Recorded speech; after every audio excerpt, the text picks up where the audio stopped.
Sur scène, Jean-Marie Bigard règle son micro. Dans moins d'une heure, 800 spectateurs viendront rire à ses sketchs les plus célèbres. C'est pour dîner?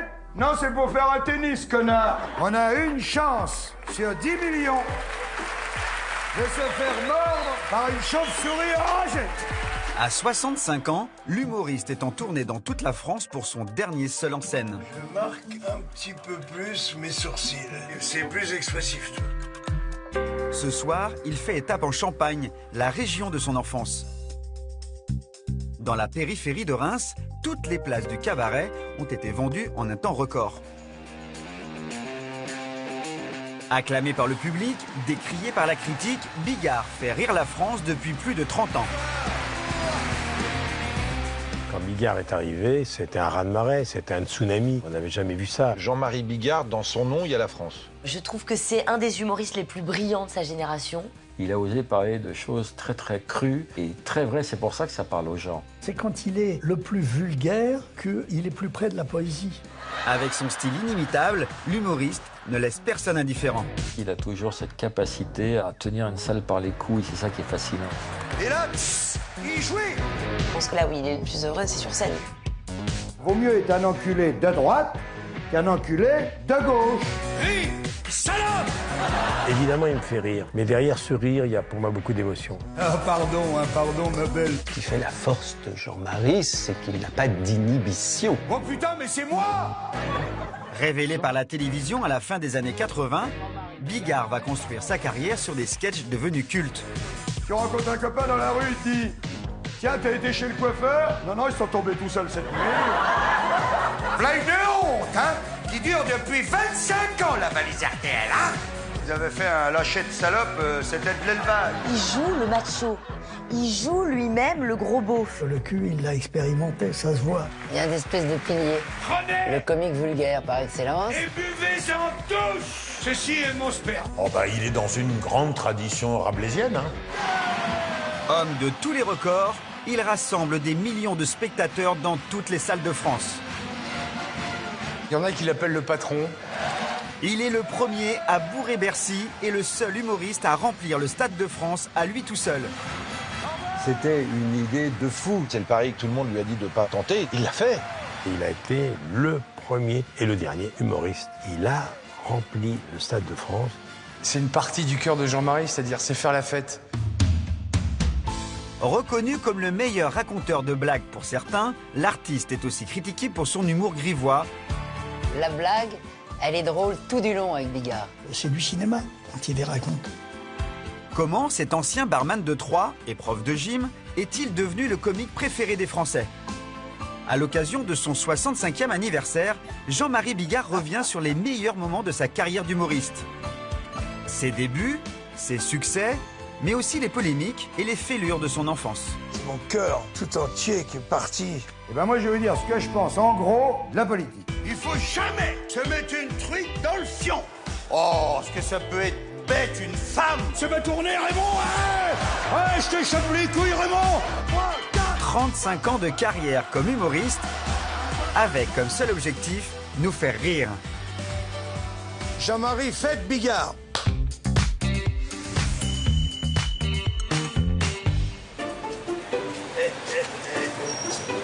Nous avons donné rendez-vous à Jean-Marie Bigard au théâtre de ses débuts, celui du Point-Virgule à Paris. Oh, oh, oh! Retour vers le passé. L'idée de pouvoir monter sur ce plateau était un rêve. Donc tout ce que j'ai fait, tout ce que j'ai voulu faire était d'abord un rêve. Et je pense qu'on ne peut pas obtenir quoi que ce soit sans en rêver d'abord. Fils d'un père charcutier et d'une mère ouvrière à l'usine, il est le dernier d'une famille de 4 enfants. Il comprend très vite que son humour est un bon moyen pour se faire aimer par ses copains de classe et les filles de son âge. Son modèle s'appelle alors Robert Lamoureux, un chansonnier humoriste. J'ai moins de 10 ans. Je pense que je suis au CM1, au CM2. Tu vois, et je connais par cœur les sketchs de Robert Lamoureux. J'intègre les ruptures, le gag à tiroir, l'ellipse. Moi, j'ai vu mon père en vacances, le plongée du sautoir de 10 mètres. Pensez pas que le vieux a eu les couilles de... Lui non plus, d'ailleurs. Hein. Il a glissé sur une savonnette. Hein. Sur le ventre qu'il est arrivé. Pas le sien, hein. Il y avait un gars qui faisait la planche en dessous. 8 jours au fond, ils sont restés. Ça va qu'il n'y avait pas d'eau, sinon ils étaient trempés. Tu vois la vitesse. Tu vois le Tex Avery. Et alors, à l'école, je devenais la star. Grâce à Robert Lamoureux.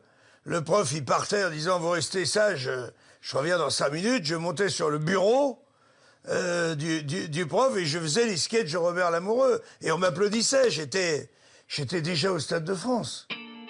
Plus tard, au sein de son équipe de handball ou comme barman, son humour fait des ravages.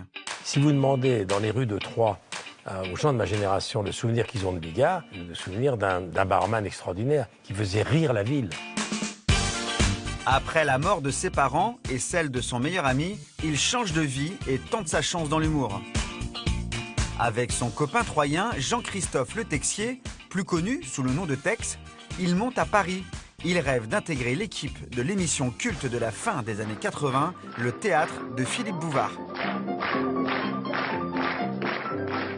En province, tous les mecs avaient des velléités un peu, peut-être de faire rire ou d'écrire un peu des choses drôles. On ne veut qu'une chose, c'est un jour être au petit théâtre de Bouvard. Tu vois. Et on se renseigne avec Tex, donc, qui a fait carrière, lui aussi, mon ami troyen. Et puis, on apprend qu'on peut passer des auditions, qu'on y va, quoi. Le jour du casting, le sketch de ces deux inconnus fait rire Philippe Bouvard. Les portes du théâtre s'ouvrent pour Jean-Marie qui va pouvoir jouer devant 15 millions de téléspectateurs. J'appelle toute ma famille, je dis, c'est ce soir, c'est le grand soir. Et 10 minutes avant le démarrage de l'émission, les spectateurs sont déjà en place, tout ça. Tout d'un coup, Bouvard, qui peut pas m'encadrer, hein, il dit, lui, il fait le moteur, donc on ne le voit pas. Mettez-lui une couverture. C'est Robert. Occupé. Comment ça occupé? Mais c'est quand même ma bagnole, non? Oh, t'as pas 2 minutes, non? Non, je suis pas 2 minutes. Allez, monte. Oh, non. Ah, ça pue là-dedans. T'as pété un joint ou quoi? Ouvre-moi la vitre. Oh, tu pues comme un diesel. Non, bip, bip, bip, la vitre. Je pue comme quoi? Comme un turbo. Oh. Ah, dis donc, t'es susceptible, toi. Et à la fin du sketch, on aurait pu espérer qu'on allait voir qui était sous la couverture. Après tout, c'était la première télé de ma vie. Tous les deux, on débutait. Hop, la caméra revient sur Bouvard. On m'a jamais vu, jamais. Ni à l'entrée, ni à la sortie. Terminé. Je dis ça aux petits jeunes qui nous regardent. On ne peut pas envisager un démarrage aussi calamiteux que ça, quoi. Si je fais une télé, tu préviens tout le monde, t'as la moitié du département qui me connaît, qui se disent « Ouais, on va regarder Bigard » et qui ne me voient pas. Je l'ai connu quand il avait échoué chez Bouvard. C'est un des rares artistes, et Bouvard le reconnaît lui-même, Philippe, qu'il a raté. Il n'a pas senti la puissance de ce garçon. Il disait « Non, vous n'êtes pas fait pour ça, vous plombez l'ambiance, vous serez peut-être un bon auteur. » Quand Bouvard, il te met la main sur l'épaule, c'est qu'il va t'annoncer ou que tu as un contrôle fiscal ou que de toute façon t'es viré. Et je suis viré. Et il me dit, vous savez, vous êtes un bon auteur, hein, mais n'essayez pas de jouer. Parce que vous avez remarqué, dès que vous parlez, l'ambiance retombe. Tu vois. Enculé. De casting raté en pièce de théâtre sans succès, Jean-Marie Bigard s'accroche à son rêve. En 1987, il intègre une nouvelle émission sur France 3 qui donne sa chance à des jeunes humoristes. C'est ma deuxième chance, ça. C'est la classe. C'était un élevage de nouveaux comiques. Il fait alors la rencontre d'un jeune auteur qui va devenir son complice d'écriture et son meilleur ami. On était à une réunion de Guy Lux qui cherchait des auteurs pour la classe. Et il y avait toute une table et chacun avait une figure imposée. On avait dû écrire un sketch sur le sport. On était, je sais pas, 12, 15. Et moi, j'ai attendu que tout le monde dise son sketch pour dire le mien. Et c'est un sketch qui s'appelait « Bravo les mecs » que Jean-Marie a joué après sur scène. Et Jean-Marie, il a été épaté. Et il m'appelait tous les jours. Et moi, je disais « Mais c'est quoi ce lourdeau qui me harcèle ?» Je le fuyais un peu. Et puis, il est venu à la maison et il n'est plus jamais reparti de la maison, quoi. On a trouvé un système avec Laurent, parce qu'il fallait fournir beaucoup, le système des briefings. J'arrivais toujours en disant, les gars, je vous ai réunis parce que ça va pas du tout. Pas du tout. C'est le camp de nudistes. Ah, le camp de nudistes, le briefing du camp de nudistes, oui. Bon, alors les gars, j'en ai tenu des camps de nudistes. Alors, t'es comme ça, là, ça va pas du tout, les gars. Fais quelque chose, Robert, t'as un truc tellement monstrueux. Robert, attache-le, planque-le. T'imagines pas, Robert, rien que tu marches sur la plage, Robert, tu nous laisses des empreintes, tout le monde me demande s'il n'y a pas un kangourou en liberté dans le camping. Ça a été pour moi un Stradivarius. C'est-à-dire que c'était le seul à pouvoir dire des horreurs que j'écrivais dont personne ne voulait. Dans l'affaire de la découverte macabre de Polo sur Yvette, le trou que le cadavre portait à la fesse n'est pas, comme on le croyait au début, la trace du passage d'une balle d'un revolver. C'est tout. Le trou existait déjà, selon la police. Et puis ce qui m'amusait, c'est de lui dire des horreurs. Et il me disait, non, Lolo, je pourrais jamais dire ça. Et moi, je le poussais. Je dis, si, mais bien sûr, ça va passer. Et après, moi, j'étais sur une chaise derrière à la classe. Et lui, il était dans la classe, quoi. Il faisait le sketch. Et quand il disait l'horreur, parfois Fabrice arrêtait l'émission, ou Guy Lux, ou la productrice.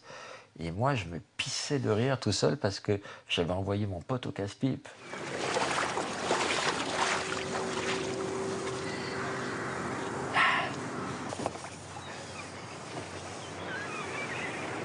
Eh ben vieux, qu'est-ce qui t'arrive?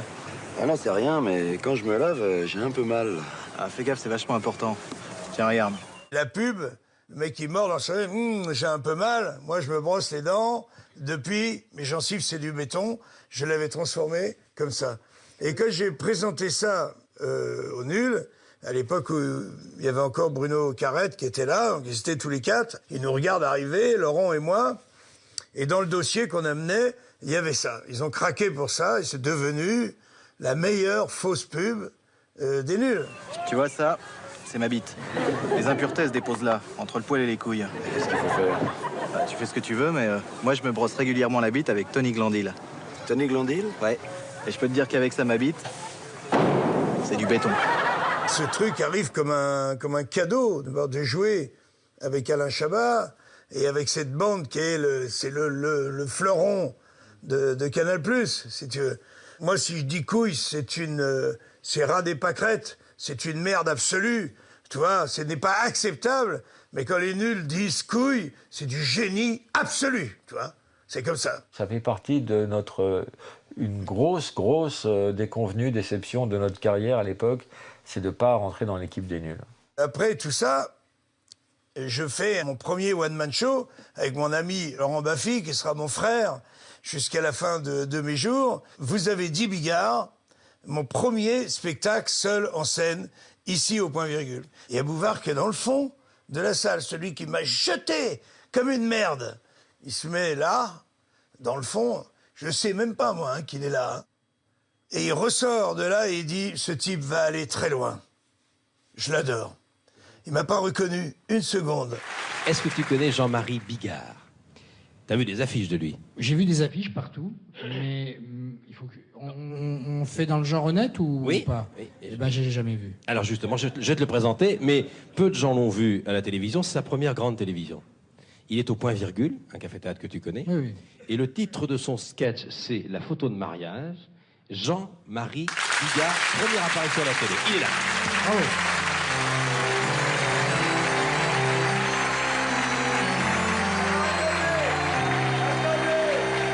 Je serre la main à Michel Drucker, je sais pas si tu vois. Moi, parti de ma province, en disant qu'est-ce que je vous sers? Un Ricard et 2 panachés, tu vois. Quand Bigard est arrivé, c'était un raz-de-marée, c'était un tsunami. On n'avait jamais vu ça. Alors il y a eu 2 Bigards, le Bigard de la classe, des débuts, qui échoue au petit théâtre de Bouvard, qui rame, qui se demande ce qu'il va devenir, s'il ne va pas retourner comme barman à 3.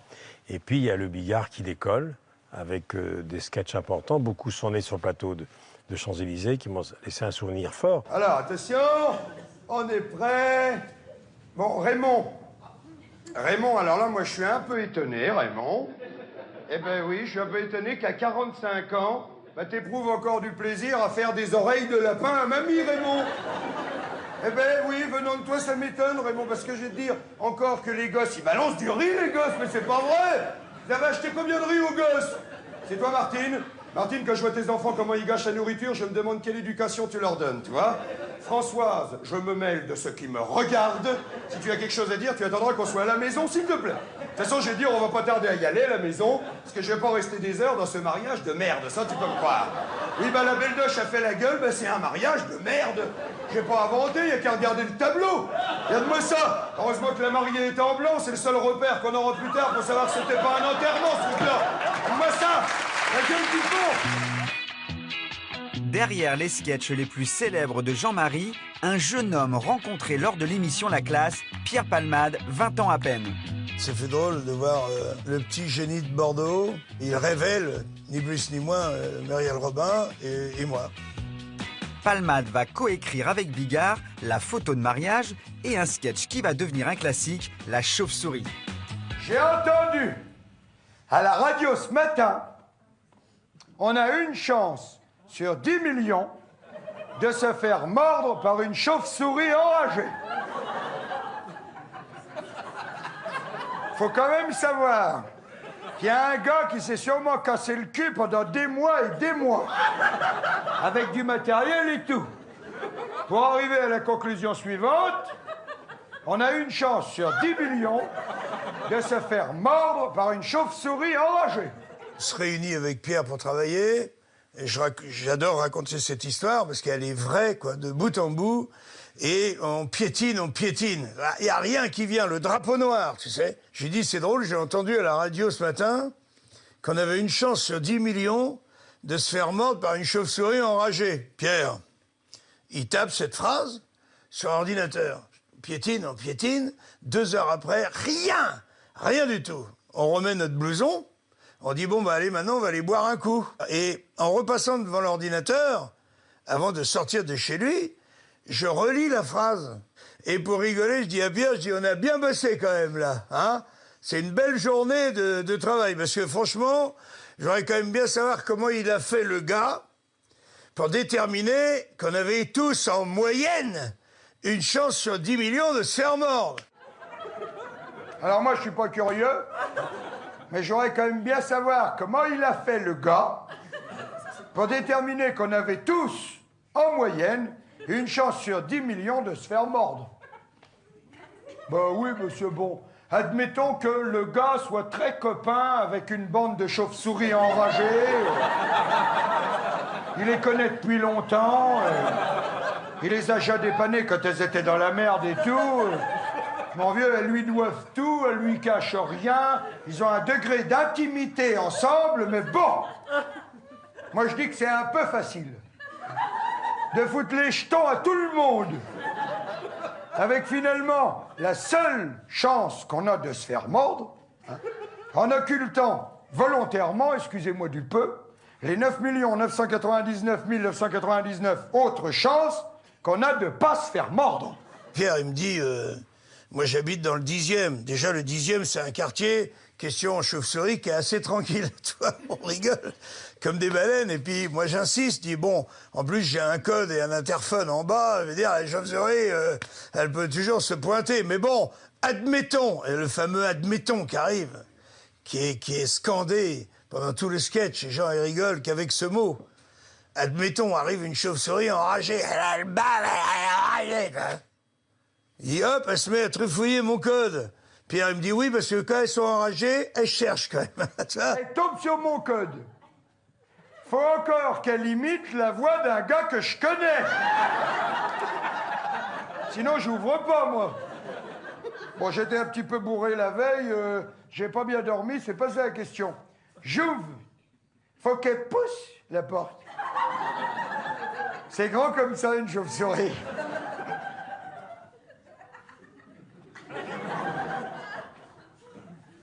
Bon, mais admettons, elle pousse la porte. Mais vous allez quand même pas me dire qu'elle va monter les 5 étages à pied, comme ça, sans se faire repérer par quelqu'un, non? J'y crois pas. Pour moi, c'est le sketch que je préfère de Bigard. Ouais, chauve-souris, ça, je peux l'écouter 1000 fois, ça va me faire rire 1000 fois. Dites donc, elle n'est pas un petit peu fatiguée, cette chauve-souris, depuis tout ce qu'elle a fait tout à l'heure? Hein? Elle a peut-être soif? Bon ben moi, je l'installe dans la banquette. Je fais mine d'aller y chercher un verre d'eau dans la cuisine. Qu'est-ce qui m'empêche de revenir avec un fusil? Ben là, parce qu'elle se méfie pas, c'est quand même qu'une bête, hein? Quand il le joue, et à la fin, j'ai peur des chauves-souris. Il y a une telle tendresse dans ce sketch. C'est là où comme ça. Alors, qu'il arrête l'autre là, avec ses chauves-souris, hein. J'ai peur des chauves-souris. J'ai peur des chauves-souris.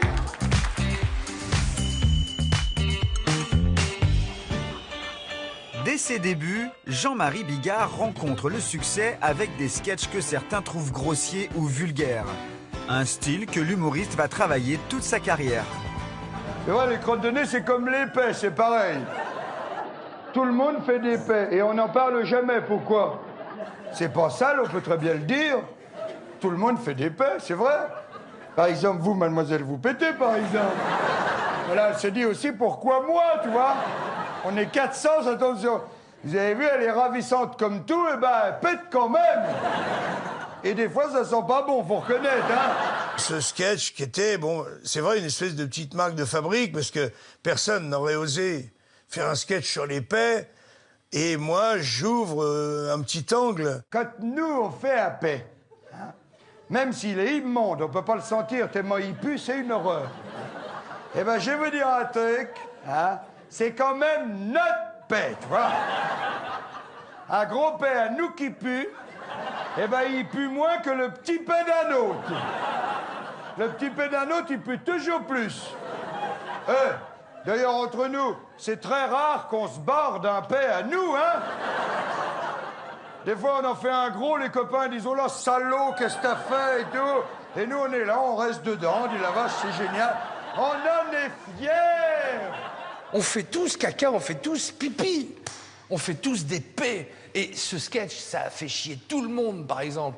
Parce que tout le monde riait, parce que c'est universel. C'est le rire qui l'emporte, tu sais pourquoi? Parce que c'est vrai. Moi, j'ai une écriture très, très graveleuse. Je suis très, très cul. Et lui aussi. Mais j'arrivais à le choquer. Comme parfois, lui arrivait à me choquer. Quand il m'a demandé d'écrire un sketch sur le pipi et caca, je ne l'assumais pas et j'ai refusé. Il l'a fait, il a cartonné. Je lui ai dit, écoute Jean-Marie, c'est toi qui avais raison. Par exemple, on s'est tous retrouvés, un jour ou l'autre, dans des toilettes de camping. Déjà, tu rentres, le verrou, il ferme pas. Tu es obligé de tenir la porte comme ça. Bon, tu te retournes. Manifestement, il y a déjà quelqu'un qui est passé avant toi. Hein. Même, ils se sont mis à plusieurs pour faire ça, parce que... Si, parce qu'il y a deux couleurs différentes, et puis là. Alors, tu tires la chasse d'eau, il n'y a pas d'eau qui coule. Tu tires le papier, il ne reste plus qu'une feuille. À ce moment-là, tu te dis, je vais ressortir, et puis là, il y a un gars qui tape à la porte pour rentrer. Alors tu te dis, si je sors, il va croire que c'est à moi le gros truc qui est là. Si je sors pas, moi, je vais chier dans mon froc à force. Et puis là, le gars, il retape, et ben, mesdames et messieurs, on est en plein dedans. Ça, c'est un grand moment de solitude. Voilà. Le rire que provoque Jean-Marie, il vient de là. Il vient vraiment du plus profond de nous-mêmes. Et il est beaucoup plus fort, beaucoup plus expressif. On pourrait dire beaucoup moins précieux par certains côtés. Alors je sais. On va me dire, il est vulgaire. Et moi, je vais vous répondre, oui. Dans mon premier spectacle, j'ai dit, à la réunion des comiques, je leur ai demandé, j'ai dit, c'est qui va prendre le vulgaire cette année? Personne? Pierre, Muriel, je citais mes amis. Personne? Bon, bah tant pis, je m'y recolle alors. Il a bien expliqué le concept, il a dit, voilà, moi, je suis la vulgarité. Donc vous étonnez pas, j'ai choisi ce créneau. Eh ben, puisque personne veut le faire, le vulgaire, eh ben, moi, je m'y recolle, bordel, la cul de putain de merde. Et les mêmes qui me disaient tout de suite, avec les sourcils comme ça, en disant, ne fais pas ça. Tu te rends pas compte, tu fais pipi-caca. Tu vas t'étouffer dans l'œuf. Tu es brillant. Arrête net de faire ça. Ce sont les mêmes qui, quelques années plus tard, m'ont dit surtout n'arrête jamais de faire ça. Parce que c'est toi qui le fais, on n'a pas mal, ni aux yeux, ni aux oreilles. Moi, je rentre chez moi, premier truc que j'ai envie de faire, c'est caca. Nous, on est élevés, tous, parce qu'on a tous eu les mêmes parents et une bonne éducation, en disant tu dis pas merde, tu dis pas caca, bah, lui, il le dit, voilà. C'est-à-dire qu'en fait, il va nous faire rire avec des choses qu'on pense, mais qu'on dira pas. Ce qui est compliqué, ce qui peut paraître vulgaire, c'est quand des gens disent du bout des lèvres un mot un peu grossier juste pour choquer le bourgeois. Lui, il est comme ça et il assume tout. Salut les petits PD. Salut. Bon alors, les températures du jour, les cartes du jour. Bon bah demain, monsieur, le soleil pour une fois va bien niquer profond les nuages, hein, c'est pas trop tôt. Sauf la Bretagne, bon les pauvres, là il y aura des gros nuages noirs de merde là, qui vont pisser sur la gueule de tout le monde, enfin bon, les pauvres ils ont l'habitude. Et en ce qui concerne les températures demain matin? Ah bah il va faire plus froid que dans mon slip, ça c'est sûr. Tu veux toucher? Ça ira, merci. Et bon, alors concernant l'après-midi. Bah, l'après-midi, dans le sud de la France, on va avoir la bonne petite pluie de PD, là, tu sais, la petite grisaille de merde, avec beaucoup de vent. D'accord. Oh, merde! Ah, j'ai ma vertèbre qui a craqué encore, putain! Et en ce qui concerne les températures de demain après-midi? La température, t'as qu'à te mettre le thermomètre dans le cul, puis après tu regardes! Fais pas chier avec ça! En dessous de la grossièreté, il y a une grande intelligence et une grande subtilité avec des propos trash. Il t'amène dans les tréfonds de toi-même et tout. C'est génial. Il appuie sur le fond de notre âme. Celle qui est un peu salace. Qu'est-ce que c'est bon. Oh bah, il est dans une grande tradition rabelaisienne. Donc là encore, les choqués de service ont raté une occasion de se taire. C'est-à-dire qu'il y a une tradition, il y a une tradition alésienne dont il n'est pas très loin, il y a une tradition rabelaisienne dont il est encore plus proche. C'est un grand classique et dont on a besoin. Et ça fait avancer la langue autant que les travaux les plus pointus des linguistes. Une langue, ça vit. Donc si la langue n'est plus que la mienne, le monde est sinistre. Si tout le monde parle comme moi, le monde est sinistre. Il faut qu'il y ait des gens qui parlent comme Jean-Marie. C'est sûr que dans la bouche de quelqu'un d'autre, ce serait peut-être différent. Je sais pas, il s'est approprié ça et il y a des fois, on rit nerveusement, quoi. Il faut jamais se mettre une truite dans le fion. Alors là, je vous en parle comme si ça pouvait être dans vos projets immédiats. Je sais bien que non, hein. Mais je préfère quand même vous le dire, la truite, elle rentre, mais elle ne ressort jamais. À cause des ouïes. Et des écailles. Non, c'est pas une connerie, hein. Il embarque et à un moment, il sait pousser le bouchon. Il sent, par exemple, il va démarrer avec un mot vulgaire. Il sent qu'il va y avoir des hauts et des rires. Il va encore plus appuyer. Il sait appuyer sur la pédale au bon moment pour que les gens disent « Mon Dieu ». Voilà, c'est jusqu'où il va. Là, c'est un copain, tiens, du côté de Mougins, là, du côté de Cannes, qui m'a raconté ça. Il m'a dit, il y a une femme, elle est arrivée avec une truite dans le fion. On a essayé de tirer dessus, impossible.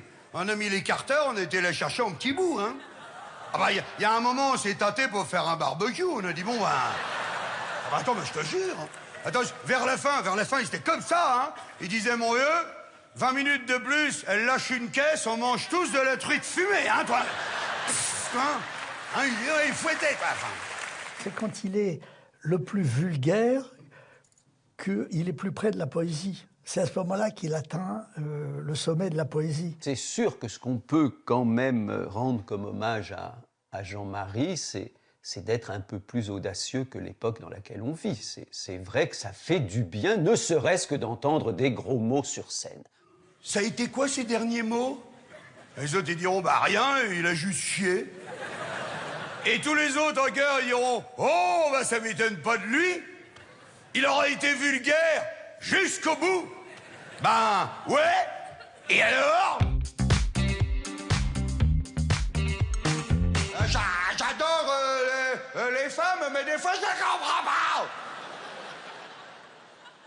Regarde, au lieu de profiter du vide intellectuel qu'elles ont naturellement au départ. Jean-Marie Bigard n'épargne personne, ni les hommes, ni les femmes.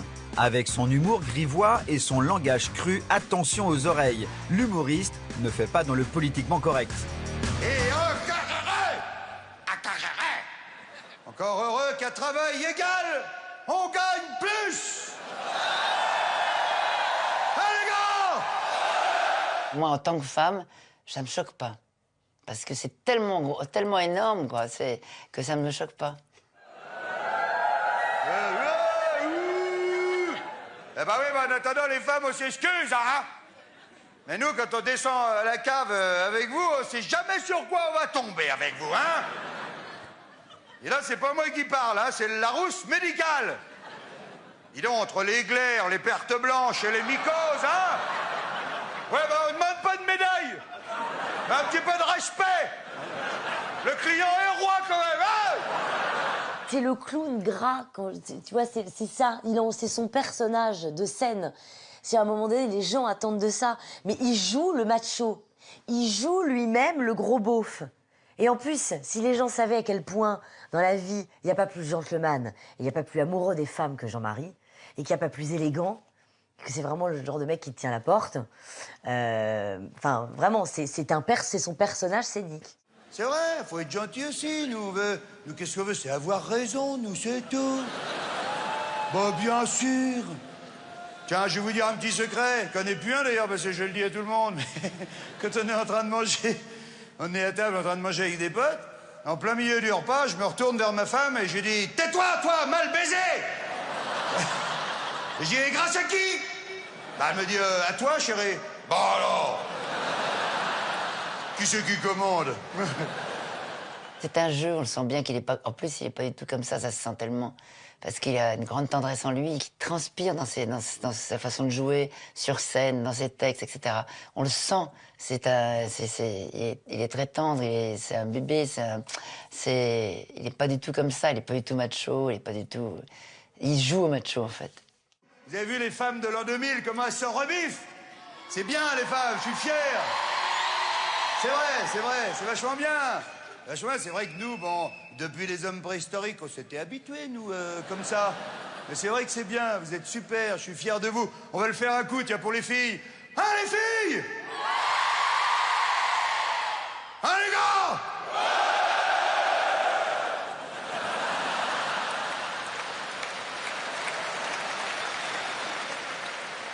C'est tout ce qu'on a à dire.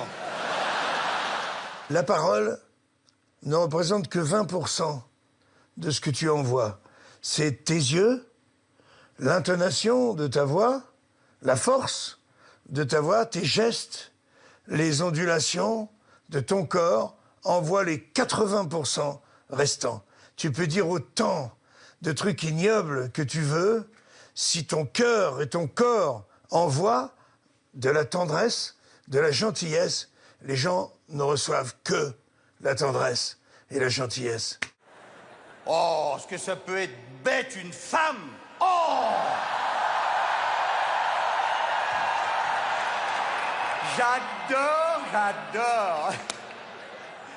J'adore me faire huer par les femmes, c'est tellement rare. Et donc, ouais, 2 fois, yes, j'adore. Non, je déconne, bien sûr. J'ai jamais pensé que Jean-Marie était ni sexiste ni misogyne. Après, c'est un langage fleuri, on va dire, qui correspond aussi à une autre époque. L'époque a changé, il y a des choses qu'on acceptait volontiers il y a 20 ans, et puis ça a changé. Je dis pas que c'est mal, c'est juste que ce qui est compliqué, c'est quand d'un seul coup, on te fait un procès d'intention et tout de suite, tu as été brûlé en sorcellerie parce que on se dit, ouais, bon, c'est un gros salaud de misogyne ou de macho. Bonsoir! Bonsoir! Mais nous, les femmes, avec cette femme en première partie, qui a des seins comme ça, avec cette perruque, il est absolument incroyable. C'est mon premier One Woman Show! D'ailleurs, je me suis fait fabriquer des vrais faux seins. Ah, c'est pas des hormones? Non, c'est simple, quand je les touchais, j'étais obligé de parler à ma bite, de lui dire « Calme-toi, c'est papa, c'est papa ». Parce qu'elle savait plus où elle en était à un moment donné. Vous êtes sur France 2, sur le service public. Le ton est donné. Évidemment, sur scène, il se permet tout, y compris d'être le pire, d'être le plus horrible possible. Bon, mais ça ne se traduit pas dans la vie courante par l'équivalent. Et c'est vrai que ça fait quand même du bien, moi qui suis absolument féministe et absolument pour soutenir la lutte contre le machisme invétéré de notre société, ça ne me gêne pas du tout que sur scène, il soit aussi épouvantable que le type qui va en boîte de nuit pour le lâcher de salope. Oh putain, je suis en colère! Hier, je suis allé en boîte, ils avaient fait un lâcher de salope, c'était de l'élevage. Bah, tu t'approchais d'elle, elle se sauvait pas. Elle restait là. Elle voyait même pas qu'elle allait se faire tirer. En 2001, Jean-Marie Bigard et Laurent Baffy écrivent un sketch polémique, Le lâcher de salope. Moi, la salope sauvage, je sais ce que c'est, hein. Ah bah la salope sauvage, tu la vois tourner du cul au loin, mais tu la tires jamais. Critiqué par des groupes féministes, censuré par France Télévisions en 2010, Le lâcher de salope, 19 ans après sa création, fait désormais partie de ses incontournables. Avec Laurent, j'ai écrit 200 sketchs, mais bon, les plus grands, Le lâcher de salope. On était plusieurs personnes un peu connues de la télé. C'était une course de voiture, et le soir, ils nous emmènent boire un coup dans une discothèque. Et on arrive, c'est l'émeute, parce que les gens nous reconnaissent de la télé, quoi. Et il y avait Didier Gustin qui était à côté de moi, les filles venaient vers nous, et je dis, regarde, ça doit être de l'élevage, elles voient même pas qu'elles vont se faire tirer. Elles restent là, tu vois, et le sketch était né. J'ai dit ça à Laurent, et pareil, 3 heures après, on mettait le mot fin. On n'essaie pas de se justifier qu'on n'est pas misogyne, ou voilà, les gens qui ont envie de penser ça, ils le pensent. Nous, on s'en fout royalement, et ça nous fait marrer. Et comme on est des sales gosses, plus on va nous reprocher des choses, plus on va les cultiver. Regarde-moi l'autre jour en boîte, 5 heures du matin, hein, pas une touche de la soirée. J'ai dit là, je vais rentrer bredouille, je vais encore dormir sur la béquille. J'en vois une dans le fond. Pas terrible, hein. D'ailleurs, à mon avis, elle avait déjà dû se faire tirer parce que elle avait le poil tout collé et elle boitait de l'arrière. Hein. Bon, moi, plus par humanité qu'autre chose. Je dis, je vais l'achever, Bobaguet souffre. Je la tire. À peine le coup était parti. Évidemment, il y en a une qui me passe sous le nez, superbe. Des yeux de biche, un sourire d'enfer. Elle me fait « Salut !» et elle se bat. J'ai pas eu le temps de recharger, rien. Ah non, mais il y a des jours avec et des jours sans, hein, moi je vous le dis. Hein. Tout ce sketch, ce n'est qu'un cri envers les mecs qui sont bas de plafond et qui, effectivement, quand ils voient des jeunes femmes court-vêtues ou un peu maquillées en boîte, considèrent que ce sont des salopes. Au contraire, moi j'y ai vu de l'antisexisme et j'y ai vu un propos assez dur envers les garçons et plutôt réducteur. Celui qui veut dire « elle m'a sucé dans les chiottes », tu vois, c'est celui-là que j'assassine avec le lâcher de salope, en condamnant à mort cette espèce de prédateur qui n'a absolument pas de cœur, qui calcule le nombre de kilos de gonzesses qu'il aura baisé dans l'année. Ah bah attends, une autre fois, j'observais une pétasse à la jumelle, je sais pas ce que j'ai branlé, j'ai tout pris dans la gueule. Il ferait le lâcher de salope maintenant. Mais il fait partie d'une génération qui faisait, il y a 20-25 ans, des choses, notamment sur le plateau de Champs-Élysées, qu'on ne peut plus faire maintenant. On peut plus faire maintenant, c'est-à-dire, il faut quand même le savoir, c'est collector maintenant.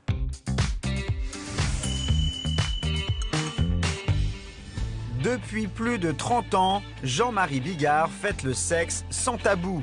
Le sexe sous toutes ses coutures, seul ou à plusieurs, les pratiques les plus intimes détaillées avec humour et sans filtre, à la sauce Bigard. C'est pourquoi les myopes, ils se masturbent moins vite que les autres. Prête-moi tes lunettes, prête-moi tes lunettes. Je vous montre. Les myopes, ils se masturbent moins vite que les autres parce qu'il faut que... Oh, vache, non, non. Ils se masturbent moins vite parce qu'ils font comme ça, ils font... On lui a souvent reproché d'être vulgaire. Pour moi, c'est de la poésie.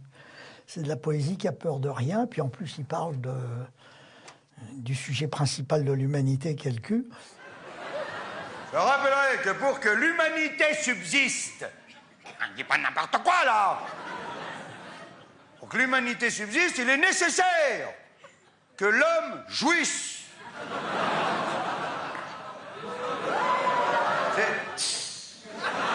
Enfin, ça, c'est les premiers jets, hein. Après... Et après, POC sur la basket. Moi, j'aurais dû appeler mon spectacle comme ça, POC sur la basket. Par exemple, les films porno, ça fait hurler de rire les gens. Parce que je dis des choses vraies. Je dis, bon, évidemment, nos femmes, quand elles voient un film comme ça, elles disent, ah bah, dans le film, c'était plus gros. Bah, évidemment, mais ça correspond pas du tout à la moyenne, hein. C'est des bestiaux d'élevage, tu vois. Je dis, moi, je le vois bien. Je dis, je vous dis tout, hein. Moi, je suis tout nu devant le miroir à la maison. Je vois, je la prends comme ça, hein. En colère, hein, je parle, hein, pas au repos, hein. Je parle à fond, hein, avec les veines du front. Tu sais, bon, je la prends. Je vois encore un bout qui dépasse, hein. Mais moi, si je mets deux mains, hein, moi, je vois plus rien. Bon, bah, eux, il y a encore ça qui dépasse. Oh, c'est normal, ça. Moi, j'ai essayé de faire l'amour à ma femme sur la table de la cuisine, comme ça. Bon, déjà, elle a gueulé parce que c'était froid puis que ça collait. Ouais, ça, on n'en parle jamais dans les films de cul. Bon, tu sais, pour essayer d'y faire l'amour comme ça. Bon, hein, je vois pas tellement l'intérêt, hein. À part si elle a mangé de l'ail avant, ou si tu veux finir Colombo tranquillement. Mais enfin bon, normalement, t'es à ce que tu fais. Mais enfin bon. Bon, bah moi, moi, si je veux y faire l'amour comme ça, ma femme, bah moi, il me manque ça. Je suis honnête. Et en admettant que j'ai un copain qui filme.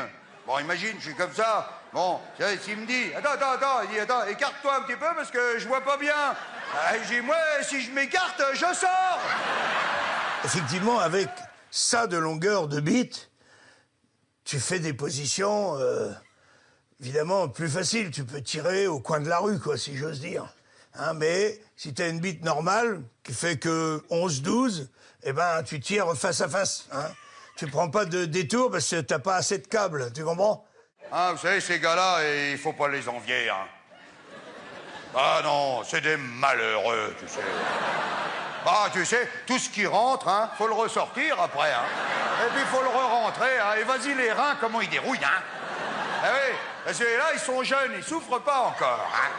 Je dirais, vers 50-60 ans, les limbagos qui se tapent les gars, hein. Alors que nous...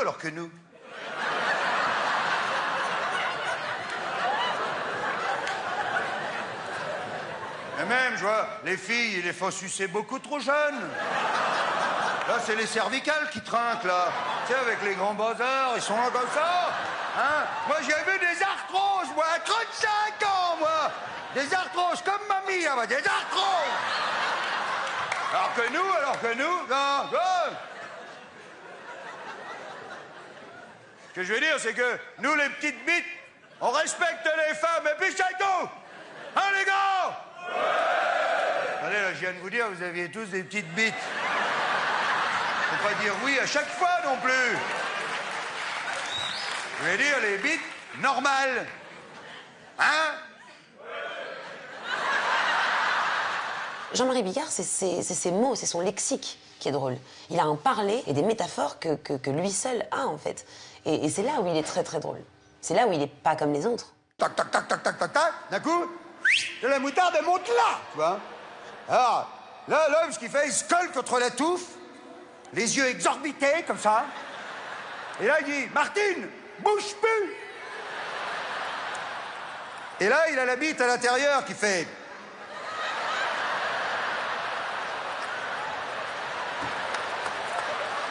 Et là, tss, il jouait en silence pour pas décevoir sa partenaire. Enfin, quand je dis en silence, il a quand même la glotte qui fait à chaque jet, tu vois, qui va. Il parle de choses qu'il connaît. Je veux dire que le cul, il l'a expérimenté, ça se voit. Je veux dire, il pourrait pas en parler si bien s'il n'avait pas été lui-même un grand consommateur. Bah bien sûr. Pourquoi se mentir? Le trou de balle est une zone érogène formidable. Bien sûr. Hein? Tu sais que ça peut vous sauver une soirée, hein, ça, hein, le trou de balle. Ah non, je vous le dis en toute franchise. Des fois, t'arrives pas à tirer Bobonne le jour de son anniversaire, t'as la bite à 6h30, hein. Bon, et ben mon vieux, des fois, nous, avec les copains, on appelle ça le star pilote. Hop, un petit tour autour du trou de balle, et hop, tu reprends la gaule, comme à 20 ans. Je suis quand même le seul, à cette époque-là, presque encore maintenant, à bien préciser que le trou de balle est une zone érogène formidable, hein. Pour tous ceux qui se sont mis un doigt dans le cul, par exemple, à un moment ou à un autre, en se masturbant, et tu vois bien que ça te fait un petit plaisir. En plus, ça n'est pas contestable. C'est un jouet sexuel, à coup sûr, homo ou hétéro. Il n'y a pas de doute que ce qui fait la force de Jean-Marie, c'est qu'il n'a pas d'inhibition. C'est quelqu'un qui peut aller très loin dans l'audace. Oh, un beau mâle, sévèrement burné, si je peux me permettre. Regardez, des images magnifiques, regardez l'élégance, la classe, le goût. Oh putain, mais c'est moi! Coupez! Eh ben moi, je vais vous dire ce que je pense, en gros, de la politique. En 1993, Jean-Marie Bigard fait polémique chez les politiques avec un sketch « Les enculés de droite et les enculés de gauche ». Le ministre de la Communication de François Mitterrand, alors président de la République, va intervenir pour manifester son mécontentement. Bien mal lui en a pris, l'humoriste tournera en dérision ses propos. Alors moi, ce que je pense, c'est qu'à gauche, il y a les gentils, et à droite, il y a les méchants. Tu vois un gars de droite arriver derrière toi, tu dis « Attention, ce gars-là, il risque de m'enculer, et puis méchamment !» Là, tu serres les fesses, tu fais gaffe, toi. Bon, par contre, tu vois un gars de gauche arriver. Toi, t'es complètement détendu. Le gars, il est dans le camp des gentils. Et puis le mec, il arrive et pan, il t'encule quand même. Eh ben, moi, je dis qu'il te la met beaucoup plus profond du fait que t'étais détendu. Comme c'est ce que je pense, ben, je l'ai dit à la télé. Et la première fois que je l'ai dit, c'était à Sabatier, justement. Et alors, Mitterrand, il a vu l'émission, mais ça, c'est pas une connerie, c'est vrai, un tonton lui-même. Mitterrand demande à Kiechman de déclarer à l'Assemblée nationale qu'on ne doit pas laisser un humoriste, on va le voir. J'ai tout comme vous été choqué par certaines des émissions que vous avez citées, mais sur lesquelles il ne m'appartient pas de revenir. Et je suis sûr que l'ensemble des députés, en tout cas ceux qui ont pu écouter un jour une émission de variété au cours de laquelle le personnel politique était divisé en deux grandes catégories d'hommes, les sodomisés de droite et les sodomisés de gauche, chacun emploiera le mot qui était réellement employé, n'a pu qu'être horrifié par ce genre de mœurs. Magnifique, ben là, ça y est, il me donne mes galons de général. Je fais 2 20h30 le même soir, et j'ai la chance de pouvoir dire que je suis choqué à mon tour, de voir qu'on a déformé mon texte et mes propos, donc en tant qu'auteur, je suis choqué parce que moi, j'ai pas dit sodomiser, j'ai bien dit enculé. Moi, j'ai pas dit sodomiser, j'ai bien dit enculé, moi. Bah oui, et alors, il y a une différence qui est énorme. Je vais dire pourquoi, parce que j'ai regardé sur mon dictionnaire, enculé et eux, la définition exacte, c'est marqué « terme d'injure grossière pour marquer le mépris que l'on a de quelqu'un ». Donc vous voyez que là, il n'est pas question de coït anal, ni de pénétration à aucun moment. Alors que dans sodomiser, on ne peut pas y échapper. Sodomiser, c'est la bistouquette dans le trou de balle. C'est beaucoup plus moche. Faut pas dire ça à l'Assemblée nationale, c'est très vulgaire. Voilà. Et les gens dans la rue, le lendemain, me levaient le pouce. Je pouvais me présenter à la présidence. Quand j'ai travaillé avec Jean-Marie, il savait que j'étais, comme on dit, de gauche. Bon. Lui, à ce moment-là, ne se reconnaissait pas comme étant de droite, mais fondamentalement, c'est un homme de droite. C'est ça qui est amusant, c'est qu'en fait, c'est un homme d'ordre, un homme de religion. Dans la vie courante, il est finalement très cadré, alors que sur scène, on a l'impression que c'est 10 fois pire qu'un gilet jaune. Mais non, C'est dans la vie courante, c'est plutôt quelqu'un qui va s'agenouiller devant le pape avec Sarkozy, ce qui est quand même à se tordre de rire. C'est même le gag le plus extraordinaire de Bigard, c'est le jour où il est allé avec Nicolas Sarkozy s'agenouiller devant le pape. Je respecte ses convictions religieuses, mais évidemment, ça vous dit à quel point c'est un homme traversé de contradictions. La politique, je touche plus à ça, c'est caca. Homme de tous les records, Jean-Marie Bigard est un artiste populaire. En 30 ans de carrière, il a joué devant 4 millions de spectateurs, vendu plus de 8 millions de DVD de ses spectacles. En 2001, il est le premier humoriste à remplir la salle de Bercy. 13 000 spectateurs l'acclament. En 2004, une enquête de l'IFOP le sacre comique préféré des Français. La même année, il réussit un pari incroyable, jamais réalisé avec un seul en scène, jouer au Stade de France devant 52 000 personnes. Pour cet ancien prof de gym, barman de boîte de nuit, son rêve est devenu réalité. Bonjour à tous, bonjour, bienvenue. Oui, un petit bisou. Moi, si je baisse pas ce soir, je suis vraiment un con, hein, alors... Il a toujours cette capacité à tenir une salle par les couilles, c'est ça qui est fascinant chez lui. Mais elle est enceinte, celle-là? De combien? Ouais, pas de combien de personnes, de combien de... On en parlera tout à l'heure. Hein? Comment tu t'appelles? Hein? Ouais, mais non, et ta femme? Moi, j'ai rien à branler de toi. On a vraiment le sentiment qu'il vous parle à quelqu'un en particulier et qu'il a compris vos problèmes et qu'il sait, il sait jusqu'où il peut aller. Ça a été niqué quand, ça, alors? Manuela? 5? Ah, en janvier, hein, vous êtes plutôt sur l'hiver, vous, d'accord, hein? Ouais. Et c'est toi? Hein? Ah, il dit, ouais, c'est moi.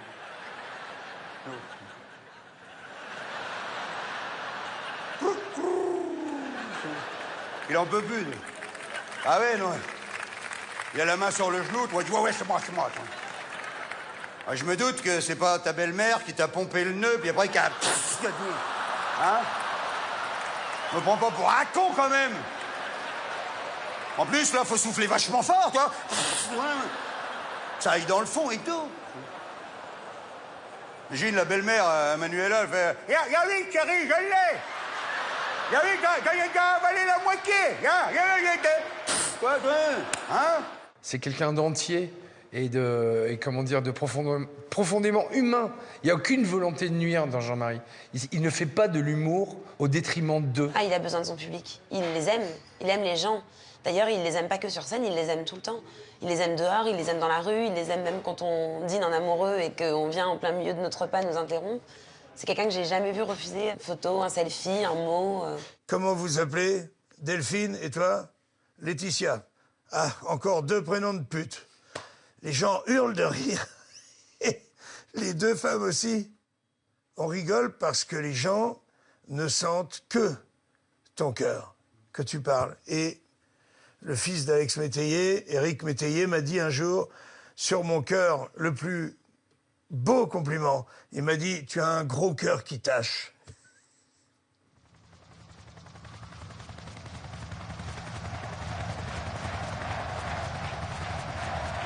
Il a été le premier et le dernier humoriste à jouer au Stade de France.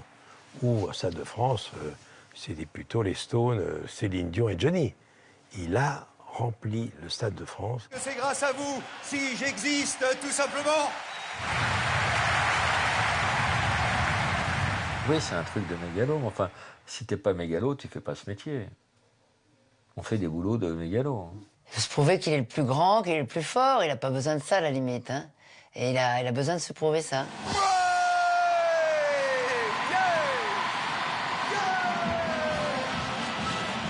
Il a fait le Stade de France pour faire une fête. D'ailleurs, quand on regarde bien le Stade de France, c'est un spectacle qu'il a déjà fait. Tous les gens qui étaient au Stade de France connaissaient déjà ce spectacle. Et c'était une vraie fête, c'était une réunion familiale.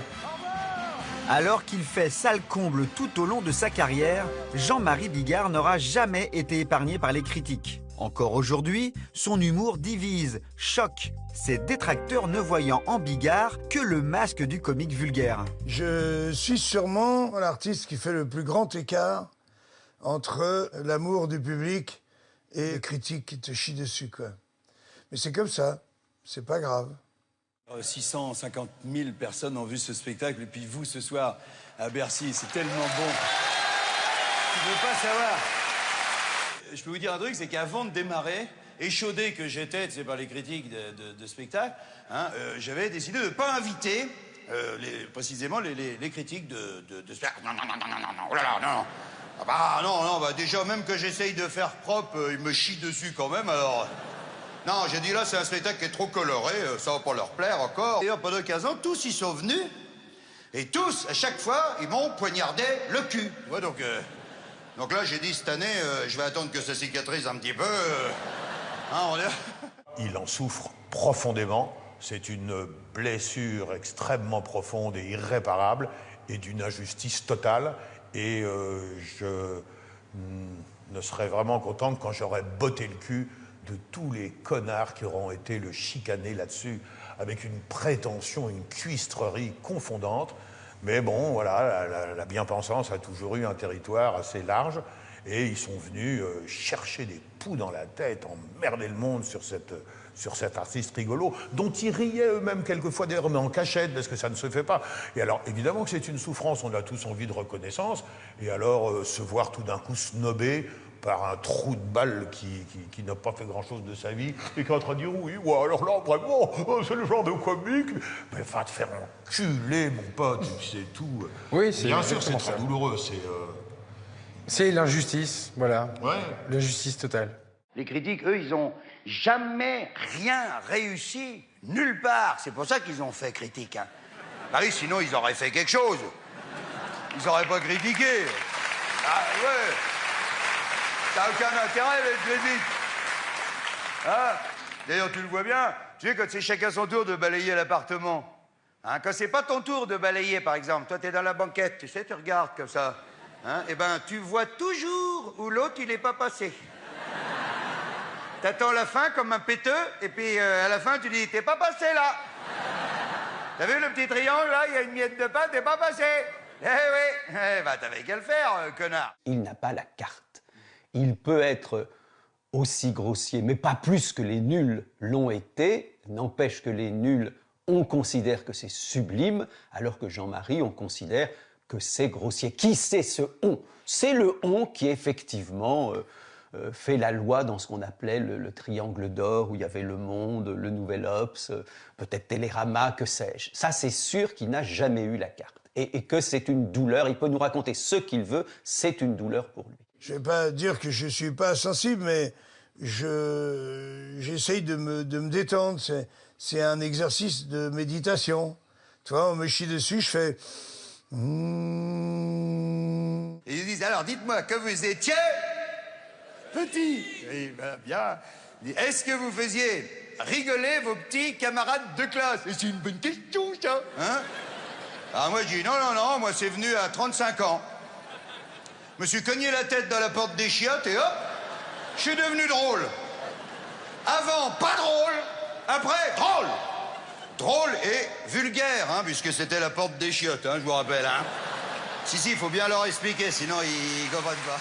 Il y a certains journalistes qui voient en lui ce grand talent, et il y en a certains qui sont réfractaires, mais ça sera toujours comme ça. Et peut-être que si un jour il a son Ciao Pantin comme Coluche, il sera peut-être plus respecté, mais il est respecté quand même. Je pense que c'est chien et chat, quoi, les journalistes et lui, et la presse et lui. Je pense que, dans le fond, il l'aime bien quand même. J'ai des amis qui sont un peu bobos, comme je peux l'être aussi, hein, mais je veux dire qu'ils sont un peu bobos et qui vont trouver qu'effectivement, il est absolument infréquentable et que son humour Dixit et plouc est un peu camping, ce que je trouve d'un snobisme absolu. Et puis j'en ai d'autres qui trouvent que c'est un génie. Et moi, je fais partie de ces gens-là. Qu'il faut quand même une sacrée dose de génie pour déjà balancer les textes qu'il balance et pour avoir la longévité qu'il a. Merci. Merci. Prenez et buvez-en tous. Ceci est mon sperme. Alors, j'ai en moi un don de Dieu, c'est le pardon. Je pardonne. On a tous la chance de pouvoir pardonner à celui qui t'attaque, parce que si tu pardonnes, c'est toi qui siffles. Le coup de sifflet final, c'est toi qui le donnes, avec le pardon. Meilleur raconteur de blagues en France, Jean-Marie Bigard n'en finit pas de provoquer rire et polémique. Quand on lui demande si on peut vraiment rire de tout, l'humoriste répond qu'on ne peut rire que de tout. On a une première histoire de Jean-Marie Ah oui, Bigard. voilà, oui, et puis allez pour Ariel, toi qui aimes les friandises, tu vas te régaler. C'est le mec qui souhaite faire l'amour à sa femme, et sa femme, très gentiment, elle lui dit non, chérie, en plus ça tombe mal parce que en ce moment j'ai des pertes blanches. Et son mari, il dit, c'est pas grave, moi j'ai du diabète, on va faire des meringues.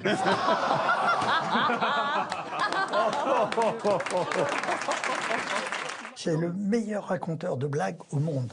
Au monde parce que c'est du cinéma quand il les raconte. C'est un mec qui est... Il se balade avec 2 grosses valises, tu vois, et son copain il dit, qu'est-ce que tu branles avec ces 2 grosses valises? Donc, tu dis, que tu devineras jamais. Il dit, quoi, je devinerai jamais? Il dit, tu peux pas savoir.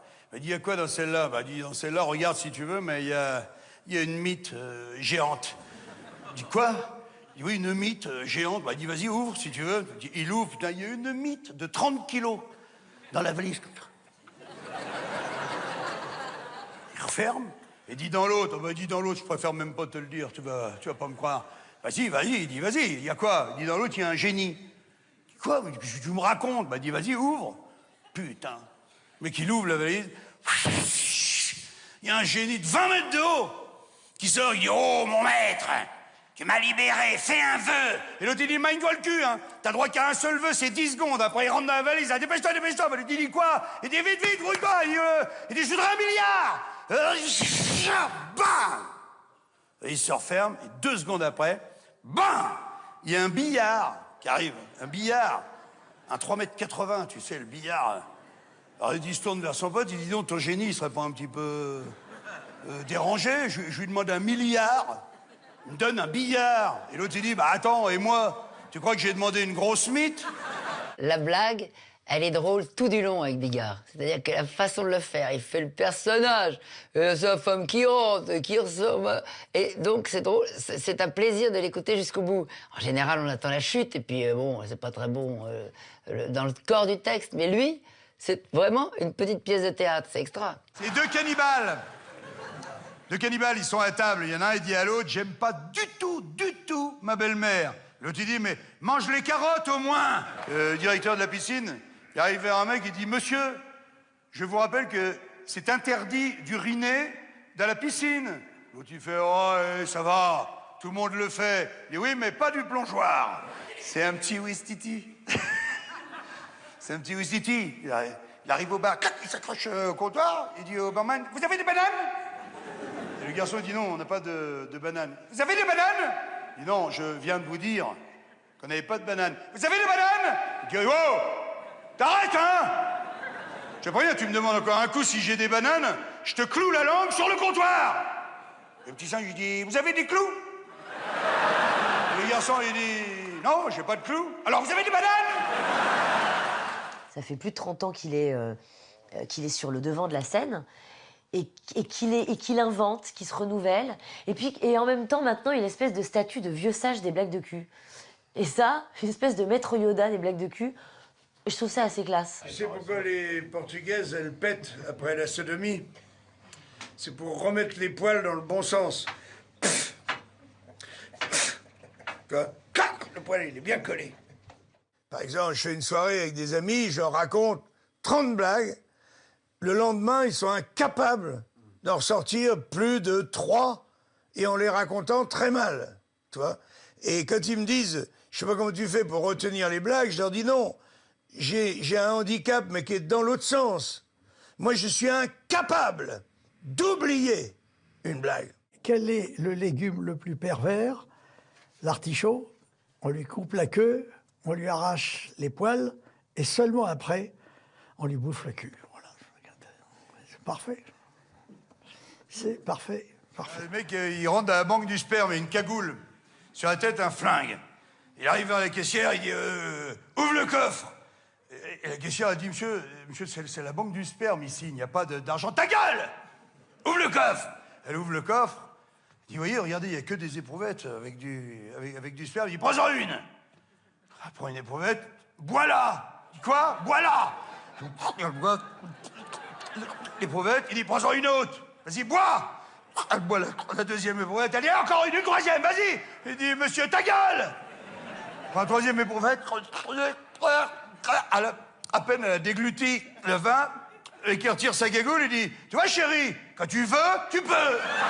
Deux mecs sont dans un lit à 3 h du matin. Tout d'un coup, l'un des mecs pousse l'autre du coude et dit « Hé Dédé !» L'autre répond « Quoi ? Bah tu serais pas en train de te branler ?» L'autre dit « Si, pourquoi ? Bah tu serais gentil de prendre ta bite alors !»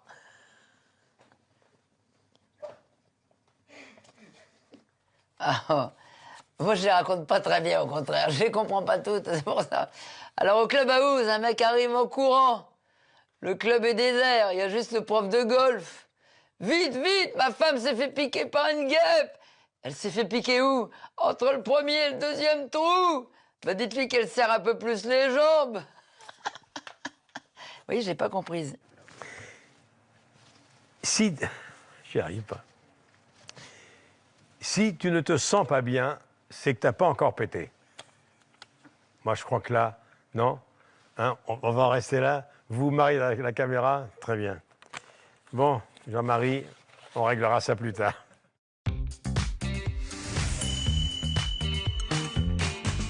Homme de bande, Jean-Marie Bigard aime les grandes tablées avec ses copains. Vous vous pointez au resto avec un copain, par exemple. Vous arrivez, le garçon, il vient vous accueillir. Il dit, c'est pour dîner? Non, c'est pour faire un tennis, connard. Vous avez des cours de libre, non? Non, bah alors on va dîner à ce moment-là. Ses amis depuis plus de 30 ans nous racontent un Jean-Marie loin des clichés. Jean-Marie est quelqu'un de très attachant, c'est un petit doudou dont on tombe immédiatement amoureux. Bigard, il y a tellement une tendresse, un gros tendre, quoi. C'est une boule d'amour, quoi. C'est vraiment... mais il est tellement peureux, tellement petit en même temps. C'est un petit garçon, tout petit garçon, qu'on a envie de le protéger en même temps. C'est fou.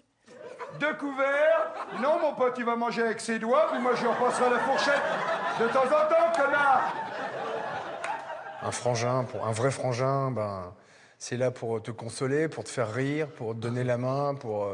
Les gens qui l'aiment doivent ressentir envers lui ce que nous, qui le connaissons, qui sommes très proches, la même chose.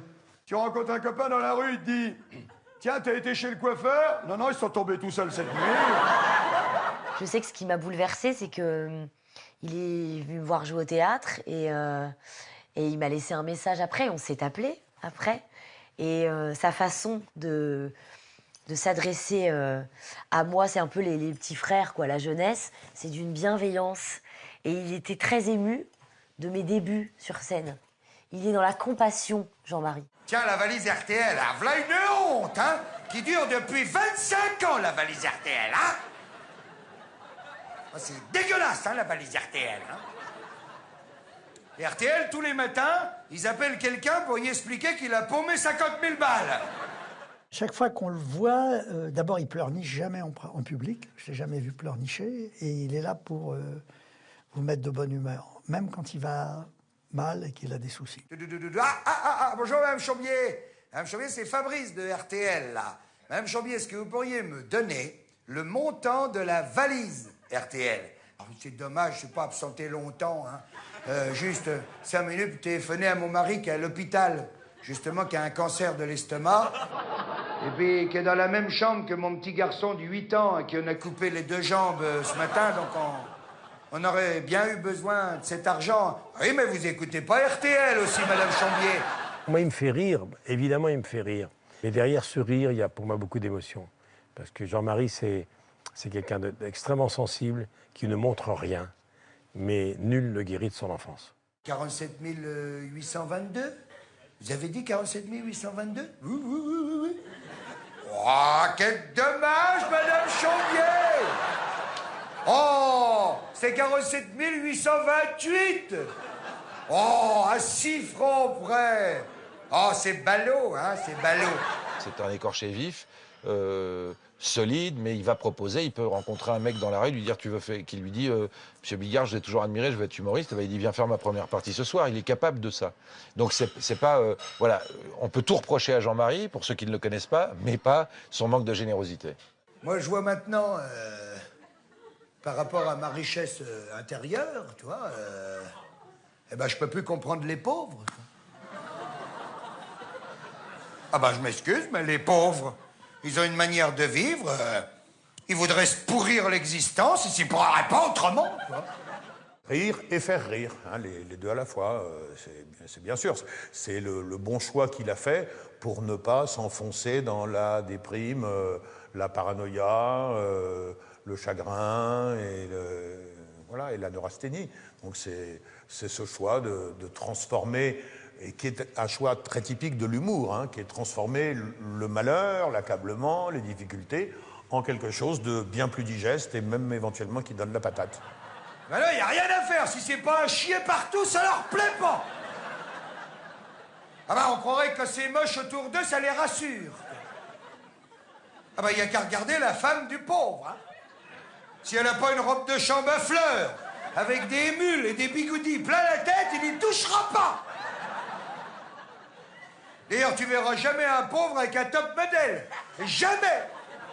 Ça l'intéresse pas. Mais ce qui est en tout cas extrêmement touchant chez lui, c'est à quel point c'est profondément un type qui va mal.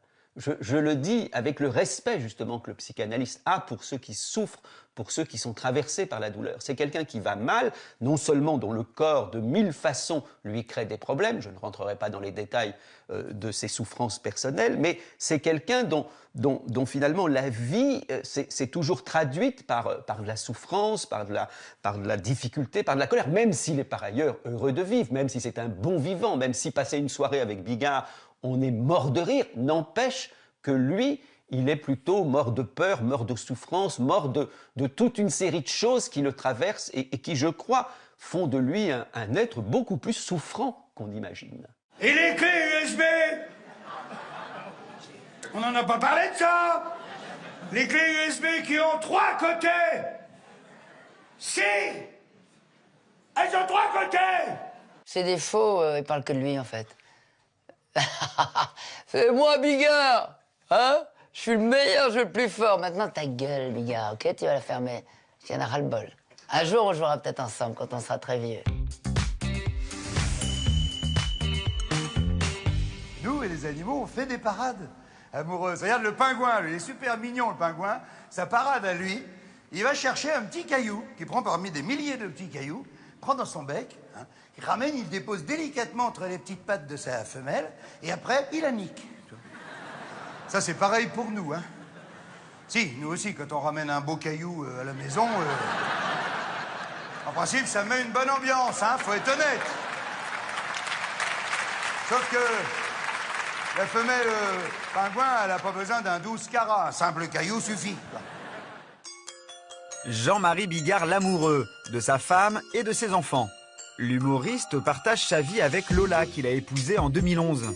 Et chez les Bigard, l'amour rime avec humour. Ah oui, complètement. Le rire, ça a été le moteur de notre séduction. Les 3 premiers mois comme ça, où on a appris à se connaître, à se découvrir et tout, on avait des fous rires monumentaux. Et vraiment, ouais, et toujours maintenant. Hein. Alors, avant de parler de Sans filtre, la pièce à succès de Laurent Baffy, je voudrais savoir comment vous êtes rencontrés tous les deux. Dans un bar à pute. Attends. Laurent Baffy, au creux de l'émotion. Attends, il faut que je me remette de ça. Ouais, ouais, mais attends. Tu poses des questions cons aussi. Hein. Ouais, il faut qu'il mette un coup de pied. Mais c'est un homme, en tout cas, qui... La bite est juste là. Qui bande en ce moment, d'ailleurs. Oh, quelle belle photo. Alors écoutez, c'est très dur de faire une émission avec ces 2 énergumènes. C'est très dur. Encore une nouveauté. Lola et Lolo. Lola et Lolo. Ah, c'est un mélange détonnant parce que ma femme est très très drôle. Elle a énormément d'humour. Je crois que le ciment qui nous lie le plus, c'est l'humour. On se tape des crises de rire avec ma femme comme j'ai avec aucun de mes copains, quoi. Jean-Marie, si je devais le décrire en un seul mot, en fait, ça serait la folie des grandeurs, quoi. C'est quelqu'un qui n'est pas mesuré. C'est quelqu'un qui est... C'est pour ça, quand il se met en colère, c'est impressionnant aussi. Et puis quand il aime, c'est impressionnant aussi. C'est quelqu'un qui ne sait pas faire les choses à moitié. Il donne tout. Tout. Il donne tout. L'amour de ses parents le quitte quand il a 20 ans. Sa mère meurt brutalement d'un cancer.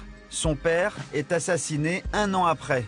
Il vit alors sa vie d'adulte avec ses plaies ouvertes et le souvenir de l'amour pur de son enfance. Depuis, son sens du comique l'aide à soulager l'existence. Aïe, j'ai fait papa. Et toi, t'es moche. Et tu pues du cul. Tu vas voir si je peux pas retourner dans le ventre de ma mère. Tu vas voir. Maman? Maman, tu m'ouvres? Maman, c'est moi. Je suis ton petit garçon. Son gamin sur scène, devant les gens et tout, c'est notre regret, hein, à lui et à moi aussi. C'est que nos parents, et ma mère en particulier, ils n'aient pas vu ce qu'on est devenu, chacun de notre parti, quoi.